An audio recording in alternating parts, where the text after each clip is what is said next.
Alamin na muna natin ang pinakahuling presyohan ng bilihin sa ilang Kadiwa store. Si Vel Custodio ng PTV sa detalye live. Vel? Tuloy-tuloy pa rin ang pagkarangkada ng Kadiwa na Pangulo para mas maipalapit ito sa masa. Kagaya na lang ng Kadiwa na Pangulo dito sa Barangay Sikatuna Village sa Quezon City.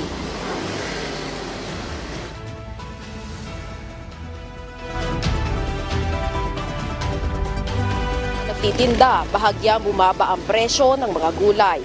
Partikular ang Highland vegetables sa kabila ng malamig na panahon.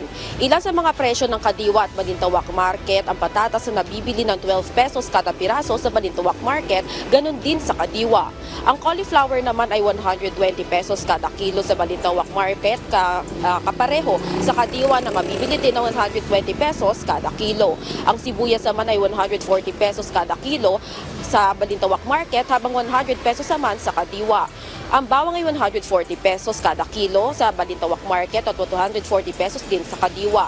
Bagamat hindi nalalayo ang presyo sa pagsaka ng gulay sa Balintawak Market, pinili na lang ng ilang mga residente na mamili sa pop-up store ng Kadiwa ng Pangulo.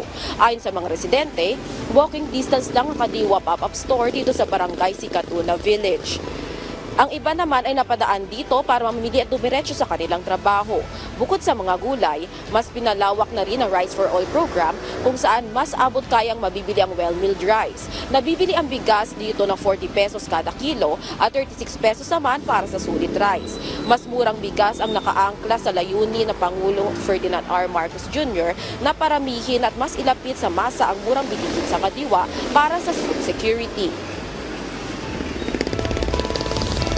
Naomi, bukas ang Kadiwa pop-up store dito sa Barangay Sikatuna Village tuwing Miyerkules at maaari ring bisitahin ang official social media page ng Kadiwa para mas malaman ang pinakamalapit na Kadiwa Center sa inyong mga lugar.